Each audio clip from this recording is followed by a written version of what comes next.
we're gonna do some Camaro stuff today, so hope you guys are ready to finally get some content on the car. It has been a little while, so I do apologize, but you know, we did have some COVID-19 stuff, so I kind of laid low, and now I've got some cool stuff to do to the car today. I want to share it with you guys. Alright, I had to shut it off so that way you guys could actually hear me. So yeah, we are going to be putting a Aersport Concepts front extension on the Camaro today, and it's supposed to be about a 2-inch splitter that's going to come out and kind of complement the stock one. I think it's going to look pretty good. It should go well with the Icon skirts, and also I think this is Icon spoiler as well with the wicker bill. If you guys haven't seen all the latest mods to the car, be sure and go back and check out the playlist for the 2015 Camaro. Now let's go over there and unbox that splitter. You guys are really going to like this. Alright guys, so I did save you the trouble of unboxing this thing. So this is the Aersport Concept splitter, and basically they make these for ZL1s, SS cars, 1LE. You know, in my case, I bought it for a 1LE, but it is molded to kind of fit whichever factory splitter you have, so that is pretty nice. Everything's color coded, and by the looks of it, I kind of read through the directions online. They send them to you in a PDF, so don't expect to open this and have directions everywhere.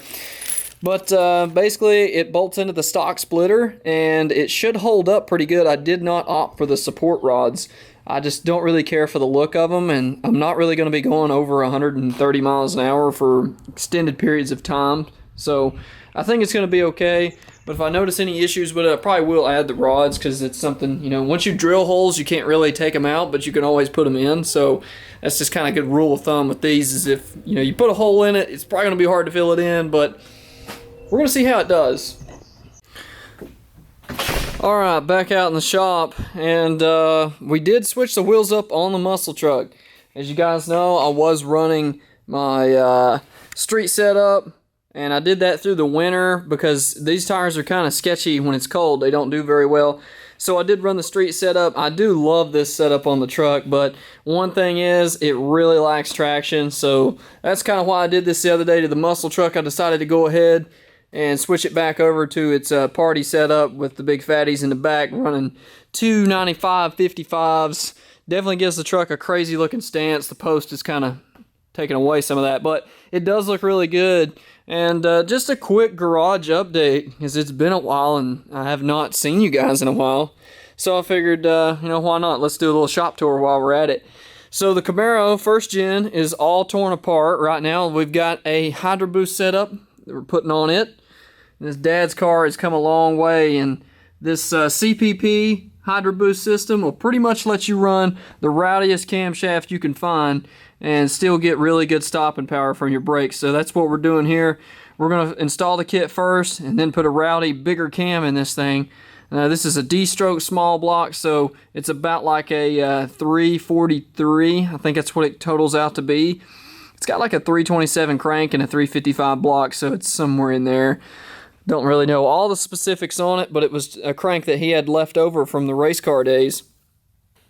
Car does have disc brakes in the front, and the car has disc brakes in the rear, but it had a smaller booster on it, so of course stopping kind of became hard to do, and you know, it's got a big cam in it, so it pulls a lot of vacuum. And the best way to eliminate that is to do a Hydro Boost. So he's pretty far into this one. He's actually bleeding the system now. I didn't film a lot of this because I was kind of in and out while he was installing this one. But the car's going back together now. He's got the seats back in it, consoles in it. Things looking mint, really good. So he's going to finish that up. But now let's move all this junk out of the way and clear some room for the Camaro. Alright, so we're getting ready to pull the muscle truck off the lift, but I did want to go over kind of a quick sniper update with you guys. I know this is kind of a hodgepodge of randomness in this video, but kind of a garage update. This thing has been doing fantastic with the sniper system on it. So far, 0 issues. You'll notice when we go to crank this thing, it will be a little slow cranking. It may take 2 tries. Sometimes it lights off on the first one. I still haven't really gotten into the tune and played with it. I did up it a little bit, and it helped out adding some fuel pressure. So I did go into the tune and up the fuel pressure a little bit, and it totally helped, but cold starts every now and then take 2 cranks. But for the most part, it's pretty freaking good. So we're going to go ahead and get this thing off here, and keep in mind we do have cutouts on here, so of course we gotta let the bald eagles roll for a minute because you guys haven't heard them in a long time. It's been like 2 months since you guys have actually had a video update on this. So the other thing I did, which is not all that fun, but I did want to update. I did put a new heater box in here, and that thing is mint. Came out of a 93 or 92 or 93 extended cab truck. I was able to source one. Mine was broken and completely destroyed. So that was kind of cool to put that in here and tidy everything up, make it look neat.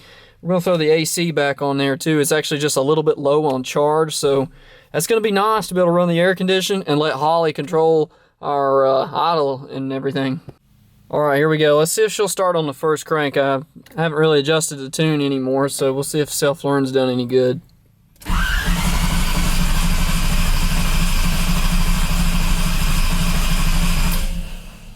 This is what's crazy, is the first start, it's like it's dead. With the second start, she cranks right over. It's like it just don't have enough fuel pressure. I don't know if it's fuel pressure. I haven't really figured that part out yet. But you can crank on it for the first time and it's like it's syncing up, and then the second hit, it's fine. I mean, not really a big deal, and it only does it on the first cold start, but that's like the only thing I've seen with the Holley Sniper that's been a little bit iffy. But other than that, it's fine. What I like about it is it's pretty sophisticated. I mean, you can sit there and watch timing go up as you get on it and stuff. It's doing pretty decent on fuel too, so I mean, it's definitely helped it out. But probably gonna let it warm up for just a second. Might open the cutouts once it gets warm. She's still warming up, so she's idling kind of high right now, but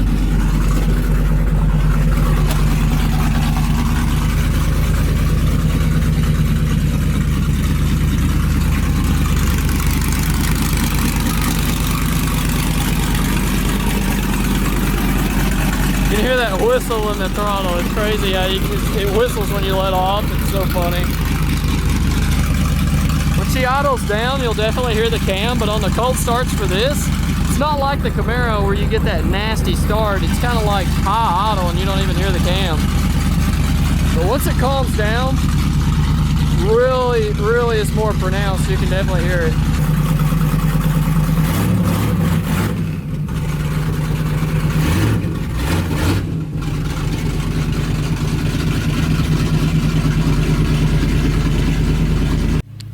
Alright, so I wanted to give you guys a first look at a stock 1LE, sort of the spoiler. So if you have an SS and you put one of these on it, it's going to look just like this. So basically it's the same thing. And as far as exhaust on this car, you guys, if you hadn't seen it already, we've done headers on this car. As far as it goes, it's pretty much a ZL1 system with an H-pipe. And it does have a Hooker Blackheart rear section on it because I wanted to kind of uncork it a little bit. I've actually got the stock NPP mufflers down there underneath the muscle truck's wheels. I just kind of like the look of this, so I wanted to go with the big 4-inch tips. Corsa and Hooker are the only companies that actually do this, so if you guys are looking for a cool exhaust put on the car and you like the way this sounds, go check out Hooker, and it's their Blackheart series. They also make them in street pipe versions, but I opted for this because I don't want to spoil what's coming next for this thing, but it could get a little loud like the muscle truck. So anyways, let's go ahead and bring that spoiler over and start sizing it up. Alright guys, so we got the transmission jack supporting the splitter, and you can see this thing's going to stick out quite a lot, so that's pretty cool. That's definitely going to give me the look I'm going for here. And also one thing we noticed is you're not going to be able to reuse pretty much any of the screws. You're going to use a combination of like a self-tapper, and also he's got some pretty trick little fixtures here. In this bag, this is actually the cool ones. They kind of sandwich in there. That is really neat. Color coded, so you kind of get the idea, but there's not really clear directions on it. So this is going to be the first official video for directions on it, because the link in his side is actually broken. So don't even bother.